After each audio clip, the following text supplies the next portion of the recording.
Hello and welcome to Wisdom and Wealth, the channel for those seeking a richer life, both inside and out. If you're over 40, you know how relentless the mind can be. It's a constant stream of thoughts, worries, and memories, often replaying the same old narratives. Do you ever wish you could just find some peace and quiet amidst all the mental chatter? If you're looking for more content like this on personal growth and wisdom, please click the like button and subscribe to our channel for more insightful videos on Buddhist doctrine. What if I told you that you could find a sense of calm and clarity using wisdom that's been around for over 2,500 years? What if those exhausting mental conversations, the what-if spirals, and the constant replay of past missteps could be transformed with techniques that have liberated countless minds from their self-imposed prisons? Today, I'm excited to share 5 powerful, practical Buddhist practices specifically designed to help you break free from the cycle of overthinking and negative thought patterns. These aren't complex philosophical concepts that require years of dedicated study. Instead, they are incredibly accessible tools that you can begin to implement the very moment your mind starts to spin. Whether you find yourself replaying an embarrassing moment from last week, catastrophizing about tomorrow's presentation at work, or stuck in that all-too-familiar loop of self-criticism, these techniques can offer real relief. I personally used these same techniques to transform from someone whose mind never seemed to stop analyzing, judging, and rehashing every interaction into someone who now experiences genuine mental peace and clarity. My hope is that by the end of this video, you'll have these same liberating tools in your own mental wellness toolkit, ready to use whenever you need them. If you find these teachings helpful, remember to hit that like button and subscribe to Wisdom and Wealth, where we share tools for a more peaceful and fulfilling life based on Buddhist principles. Let's explore how ancient Buddhist wisdom can free you from the modern curse of overthinking, helping you find serenity and balance in your daily life. Let's delve into how Buddhism understands the thinking mind, especially our all-too-common habit of overthinking. This Buddhist perspective is remarkably different from how most people typically interact with their inner world. In Buddhist psychology, overthinking is often seen as a symptom of what's known as vitaka vicara, which refers to the restless activity of a mind that simply hasn't been trained or cultivated. The Buddha himself once compared the unfocused mind to a wild monkey, constantly leaping from one branch to the next, never pausing, always chasing the next thought or worry that pops up. But here's the key realization: Buddhism doesn't define us by our thoughts, or even allow us to be a single thought, or even consider who we are based on if we even have thoughts. Instead, it points us to a much deeper truth, which is that we are the awareness behind those thoughts. Think about it this way: thoughts rise and fall within the vastness of consciousness, but they are not the very essence of who we are. And once we see this clearly, we no longer feel quite so trapped by our own mental noise. Much of our mental turmoil stems from 3 deeply ingrained habitual patterns that Buddhism identifies and seeks to address. If you're enjoying this exploration of Buddhist wisdom, please consider subscribing to Wisdom and Wealth for more life-changing insights. The first of these patterns is the comparing mind. We're constantly evaluating how we measure up, what we lack, how we used to be, or what we should be. This constant comparison generates an inner commentary filled with feelings of inadequacy, envy, and regret. Next, we have the narrative-building mind. Our minds are naturally inclined to craft stories about ourselves, about others, and about the world around us. However, these mental stories can often become distorted lenses through which we view life, leading us to mistake imagined scenarios and assumptions for reality. Finally, there's the controlling mind. Overthinking is often our subconscious attempt to manage uncertainty. We mistakenly assume that if we think long and hard enough, we'll somehow gain control, avoid pain, or secure success. But the truth is that this sense of control is often an illusion. Rather than fighting with our thoughts or trying to silence them altogether, Buddhism invites us to relate to them in an entirely different way. Thoughts are not problems that need to be fixed, they're simply temporary phenomena, like waves on the surface of a vast ocean. When we stop clinging to them or resisting them, they naturally pass on their own. This shift in perspective is incredibly powerful. We stop being entangled in every single thought that appears. Instead, we step back into the spaciousness of awareness, watching the mind's activity with calm curiosity rather than fear or frustration.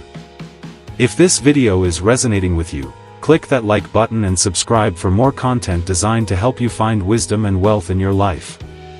Why does the mind feel so heavy at times? Why do we find ourselves so easily lost in loops of doubt, worry, and self-criticism?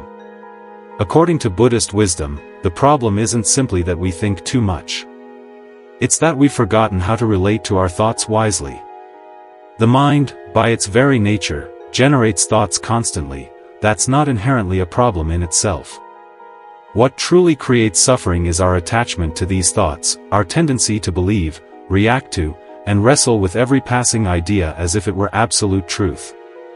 We grasp at control, we cling to what we want, we fear what we don't, and we demand that life fit neatly into our expectations.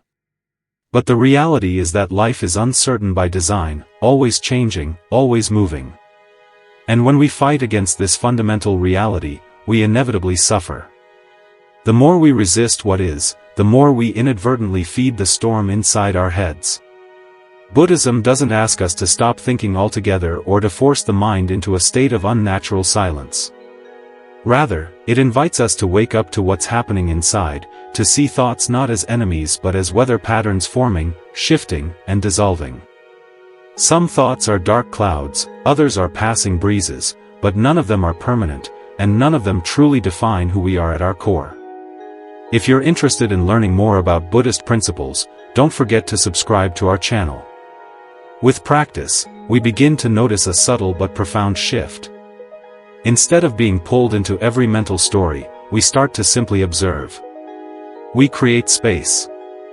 A thought appears, and instead of immediately reacting, we simply notice, ah, there you are. This space is where true healing begins.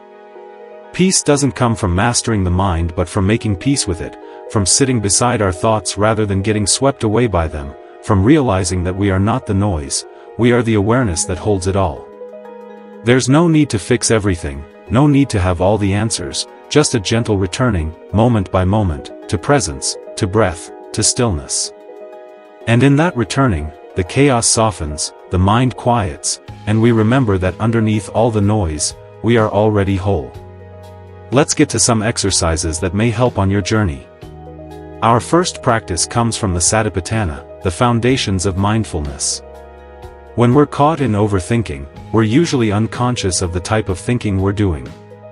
This technique creates conscious awareness of our thought patterns. The power of labeling thoughts is that it creates distance between you and your mental activity. Instead of being lost in thought, you become an observer of thinking. Step 1. Recognize your thinking.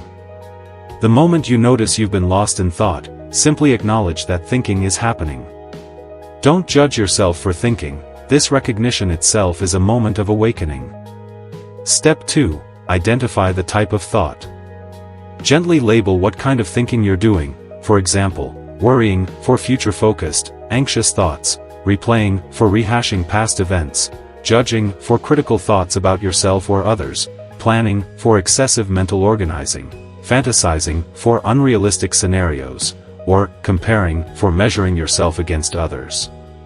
Step 3. Observe without engagement. Once labeled, resist the urge to continue the thought thread. Simply observe, I notice worrying is happening, or, I see judging thoughts arising. You're not stopping the thoughts, you're changing your relationship with them. Step 4. Return to the present. After labeling, gently bring your attention to something present, your breath, physical sensations, sounds around you, or whatever you're supposed to be doing in that moment. Step 5. Practice compassionate redirection. If the same thought pattern returns, which it will, repeat the process with kindness. Oh, there's worrying again. That's okay. Back to the present moment. This practice works because it interrupts the unconscious flow of repetitive thinking. Most overthinking happens on autopilot. Labeling brings consciousness to the process, which naturally creates space and choice. With consistent practice, you'll notice the gaps between thoughts getting longer and your identification with mental chatter loosening. You begin to experience yourself as the awareness that observes thoughts rather than the thoughts themselves. If this message resonates with you and you're seeking more moments of peace and insight, don't forget to like the video and subscribe for daily reflections rooted in ancient wisdom and modern clarity. One of Buddhism's most liberating insights is anicca, the understanding that everything is impermanent, including our thoughts and mental states. Overthinking often feels overwhelming because we unconsciously treat thoughts as solid, permanent realities rather than temporary mental events. This practice teaches you to see thoughts as they truly are, temporary visitors in the space of your awareness. Step 1. Sit with your thoughts. When you notice negative thinking or mental loops, instead of pushing them away, sit comfortably and allow them to be present. You're not trying to fix or solve anything, you're simply observing. Step 2. Remember impermanence. Consciously remind yourself that whatever you're thinking is temporary. It will change. It will pass. It's not a fixed reality. Step 3. Notice fluctuation. As you observe, does the intensity of the thought fluctuate? You'll typically find that even the most compelling thoughts have natural peaks and valleys of intensity. Step 4. Watch the passing. This is the most important part. Observe how thoughts naturally fade away when you don't feed them with attention. If you don't grab onto a thought and spin a story around it, it will dissolve on its own. Step 5. Appreciate the space. Notice the moments of quiet between thoughts. These gaps prove that you are not your thoughts, you're the spacious awareness in which thoughts appear and disappear. Rest in this awareness. Step 6. Apply the insight. When caught in overwhelming thoughts, remind yourself, this thought is temporary. It arose from nothing and will return to nothing. I don't need to solve it, fix it, or make it go away. I can simply let it be. This practice is particularly powerful for people who get caught in emotional thinking. When you truly understand that even the most intense negative thoughts are impermanent, they lose their power to control your mood and behavior. Many practitioners discover that thoughts are much less substantial than they previously believed. What seemed like urgent mental emergencies begin to feel more like weather patterns, temporary conditions that don't require immediate action. If you're finding value in these ancient Buddhist teachings, please consider subscribing to our Wisdom and Wealth channel. Buddhist wisdom teaches that one of the most powerful forms of healing comes not from fixing ourselves but from learning to relate to ourselves with compassion. So often our thoughts are filled with self-judgment. We call ourselves failures, convince ourselves we're behind, or punish ourselves for not being perfect. This quiet stream of inner hostility might seem normal, but it slowly erodes our confidence, peace, and well-being. But here's the good news, just as the mind can learn harshness, it can also learn kindness. We can teach ourselves a gentler way to speak, to think, to relate inwardly. Step 1. Catch the voice of self-attack. Start by listening. Pay attention when the inner voice says things like, "You always screw this up, you're not smart enough," or, "No one else struggles like you do." These phrases may sound familiar, and that's okay. Awareness is the first step. Just notice that this voice is present, and name it gently. This is the voice of self-criticism. Step 2. See the pain beneath the critic. Rather than reacting with more judgment, "I shouldn't be thinking this," meet the inner critic with compassion. This voice likely emerged during times when you were hurt, rejected, or afraid. It's trying to protect you in the only way it knows how. You might say internally, "I see you're trying to keep me safe, but I don't need to be treated this way anymore." Step 3. Nurture a new inner relationship. Now begin to invite a new tone, one that's patient, encouraging, and loving. Speak inwardly with the same kindness you'd offer someone you deeply care about. Try saying things like, "You're allowed to be learning, even with your mistakes, you are still worthy of love," or, "This is hard, and you're doing the best you can." Repeat these words often, not just when things go wrong, but especially then. Over time, this voice of kindness grows stronger, and the critical voice loses its grip. You don't have to be perfect to be at peace. This practice isn't about pretending to be flawless, it's about creating a safe space inside yourself, a space where you can rest, grow, and heal. When we speak to ourselves with love instead of fear, the mind softens, the inner war quiets down, and from that place, real transformation becomes possible. Don't forget to like and subscribe to Wisdom and Wealth if you're seeking a more compassionate and fulfilling life. This practice comes from vipassana, or insight meditation, where practitioners learn to observe the content and nature of mental activity with precise awareness. Instead of getting lost in the story of our thoughts, we learn to see the mechanics of thinking itself. Mental noting creates what Buddhists call bare attention, awareness without judgment, story, or analysis. Step 1. Establish your observer self. Sit comfortably and imagine there are two aspects of your mind, the thinking mind, which produces thoughts, and the observing mind, which notices thinking. You're going to strengthen the observer. Step 2. Watch for mental activity.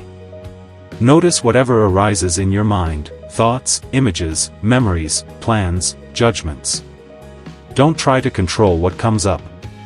Simply observe with curiosity, what is my mind doing right now? Step 3. Make simple notes. When you notice mental activity, make simple, neutral notes, remembering, for memories, planning, for future-focused thoughts, judging, for evaluative thoughts, imagining, for fantasy or speculation, doubting, for uncertain thoughts, wanting, for desire-based thoughts. Step 4. Keep notes simple. Resist the urge to analyze or elaborate. If you catch yourself thinking, I'm remembering that embarrassing thing I said yesterday, and now I'm wondering what people thought about it, simply note, remembering, and possibly, wondering. Step 5. Notice patterns. Over time, you'll begin to see your mind's habitual patterns. Do you spend more time in past-focused thoughts or future ones? Is your mental activity mostly self-focused or other-focused? Are certain types of thoughts more sticky than others? Step 6. Apply in daily life. Use this technique throughout your day. When you catch yourself in mental loops, take a moment to note what type of thinking is happening. This creates immediate space and choice about whether to continue the thought thread. Step 7. Appreciate your mind's creativity. Begin to see your thinking mind as incredibly creative and active rather than problematic. You can appreciate its productivity while choosing not to follow every thought it produces. This practice is powerful because it develops what Buddhism calls metacognitive awareness, awareness of awareness itself. You begin to see that you have much more choice about what to do with your thoughts than you previously realized. Many practitioners find that once they can clearly see their thinking patterns, those patterns naturally begin to shift. Unconscious mental habits lose their power when brought into the light of awareness. If you're finding this helpful, remember to like and subscribe to Wisdom and Wealth for more transformative practices. When the mind begins spiraling into loops of doubt, anxiety, or replaying the past, we often react in extremes, either trying to silence the mind forcefully or getting swept away by its noise. Buddhism encourages something different: right effort, a path of neither suppression nor indulgence, but skillful redirection. The pause and see method is a gentle technique that allows you to break free from mental loops by creating space and returning to presence. Pause the pattern. The first step is simply to pause. When you catch yourself lost in rumination or rapid-fire thinking, mentally say, pause. It's like gently putting the mind in neutral, not slamming on the brakes, just taking your foot off the gas. You're signaling to your system, I don't have to follow this trail right now. Attune to the breath. Now take one slow, conscious breath. Let your attention sink into the sensation of the inhale and exhale. This breath is your grounding point, a moment where you return to the body and to life as it's happening now, not as imagined in the mind. Understand what's arising. Instead of judging your thoughts, simply notice what's really going on inside. Ask, what emotion is underneath these thoughts? What is my mind trying to protect me from? Understanding gives you perspective. It shifts you from being inside the storm to observing it from a distance. Shift your focus gently. Now that you've created space, shift your attention in a helpful direction. You might bring awareness to your physical surroundings, return to the task at hand, move your body, stretch, walk, feel your feet, or offer yourself a kind phrase, "This too will pass," or, "I am safe right now." Engage with wise intention. From this grounded place, decide your next step. Instead of reacting automatically, you respond wisely. Ask yourself, what would be the most compassionate thing I can do now? What really needs my attention in this moment? Even if you return to the same issue, you do it from a clearer, calmer inner space. Use it in specific scenarios. When worrying about the future, ask, is this happening now, or just imagined? When caught in regret, ask, what is still within my power to do or learn? When stuck in self-criticism, ask, what would I say to someone I love who felt this way? When overthinking a decision, ask, what is one small, safe next step I can take? When fearing judgment, ask, am I assuming what others think, or am I just afraid of being vulnerable? The pause and see method brings mindfulness into the exact moment you need it most, not later, not after the spiral, but right in the middle of it. It doesn't fight the mind, it redirects it with curiosity, care, and clarity.